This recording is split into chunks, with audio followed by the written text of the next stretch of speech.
बातें करने लगी कि डाली निरंतर रामदेव जी के साथ ही भजन कीर्तन में यहां वहां यत्र तत्र आती जाती रहती है, और वह छोटी जाति की है सलार, ऐसी जाति की किसी कन्या को ना साथ रामदेव जी महाराज को बैठना नहीं चाहिए, आना जाना नहीं चाहिए।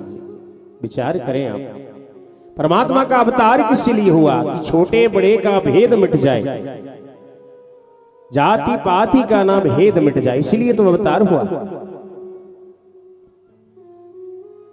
रामा पीर बहुत प्रसन्न है कि डाली बाई को लोग अच्छा बुरा जो कह रहे हैं ना, इनकी दृष्टि तो कम से कम पड़ी भक्ति के ऊपर, भक्ति वाला के ऊपर। और तभी एक दासी आती है महाराज नेतल जी के पास, और एक दासी नेतल जी के पास आकर कहती हैं कि महारानी एक बात कहूं, आपको ठीक ना लगे लेकिन मां को कहना है एक बात कहूं। बोले हाँ कहो। बोले नगर में ऐसी बातें चल रही है कि हमारे रामसा कुंवर को डाली बाई के साथ ना भजन कीर्तन में कहीं नहीं जाना चाहिए।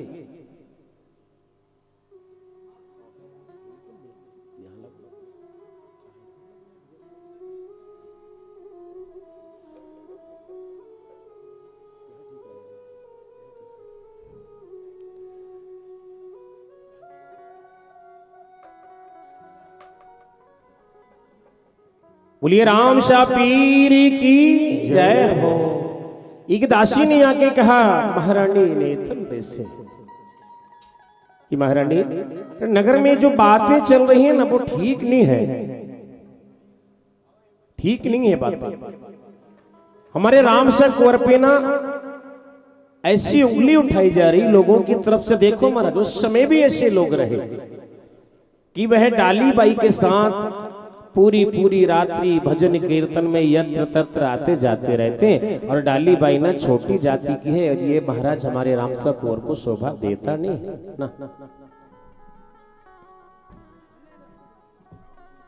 नेतल दी ने कहा कि डाली बाई कौन? परमात्मा ने बाल्य अवस्था से उनका पालन पोषण करवाया है, यह बता दिया महाराज। जय बाबा। उनका पालन पोषण करवाया है। तो नेतल दी ने बुलाए महाराज हमारे सरकार को, आमंत्रण दिया और कहा कि प्रभु हमारे रामा पीर ऐसा मेरी एक बात मानोगे क्या? बोले डाली बाई कौन है?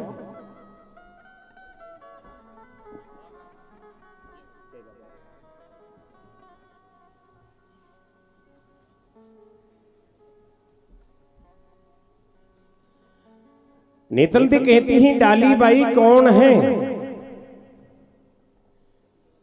हमारे राम शाह पीर कहते हैं कि डाली बाई कौन है?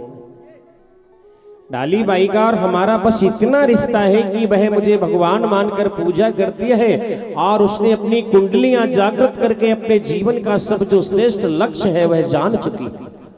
बोले प्रभु आप उनके साथ निरंतर जो कथा कीर्तन में जाते ना, लोग बातें करने लगे इधर उधर की। मेघ बंसी है वो और आप ऊंचे वंश से हो, आपको ये शोभा नहीं देता। आप ऐसा करो कुछ इसका हल निकालो जिससे कि लोग ज्यादा बातें ना करें आपके बारे में, आपके विषय में। मैं नहीं चाहती कि यहाँ पोखरण और उड़ीसा में आप किसी भी प्रकार के अपयश के भागी बने और लोग आपके बारे में कोई दो बातें कहें। क्या बात है? यह सब बातें ना डाली बाई एक तरफ खड़े होकर महाराज सुन रही थी। डाली बाई सुन रही है और सुनते ही सामने आकर प्रणाम किया महाराज हमारे राम शाह पीर को, और नेतल देखो कि महाराजा महारानी मैं ना आपकी सभी बातों को सुन चुकी हूं, और सुनने के बाद मुझे ये लग रहा है कि हो सकता है मैं आपके इस यशस्वी जीवन पर एक कलंक का कार्य कर रहे हूं।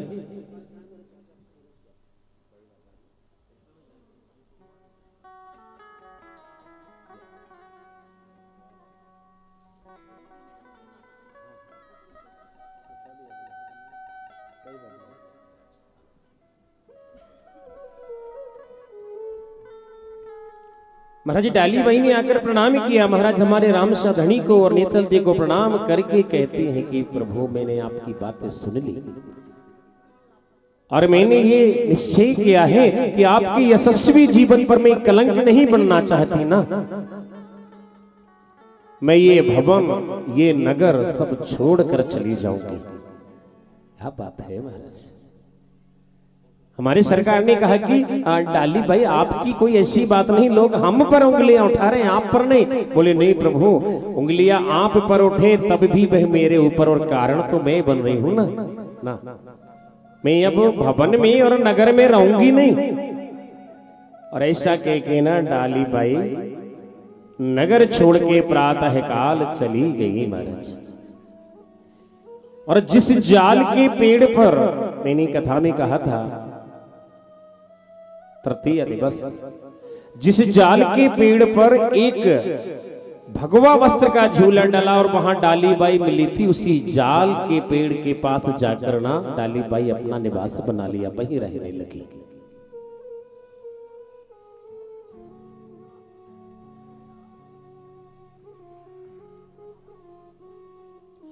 और महाराज जब वहां रहने लगी तो आसपास के जो किसान लोग हैं ना उन्होंने भोजन की व्यवस्था भी कर दी, भोजन का प्रबंध होने लगा। डाली बाई का वही निवास, वहां मात्र छाछ लेती थी वो, छाछ और भोजन नहीं महाराज, छाछ मात्र से अपना जीवन व्यतीत कर रही है। इधर रामदेव जी ने नेतल दी को समझाया बहुत कि नेतल ऐसा करते नहीं है। एक ही डाल पर कांटे और फूल एक साथ लगे रहते ना, लोग फूलों का चयन कर लेते, कांटों को छोड़ देते। लोगों को ये नहीं जान पड़ रहा है कि अगर डाली बाई हमारे साथ कीर्तन में जाती आती है ना तो कार्य क्या है, कार्य तो मात्र नाम लेना है ना परमात्मा का। क्या बात है, लोगों की बातें बंद हो जाएंगी। डाली बाई को ले आना चाहिए, लेकिन डाली बाई महाराज कहाँ आने वाली थी, हमारे परमात्मा पर कैसे कोई कलंक लग जाए ये उससे स्वीकार नहीं था। हमारे राम साहब अपने धाम में निश्चय होकर रहने लगे महाराज। और नेतल दे के मन की बात पूरी हो गई कि डाली बाई नगर को छोड़कर जाके जाल के वृक्ष में रहने लगे। परमात्मा से एक सुंदर कीर्तन और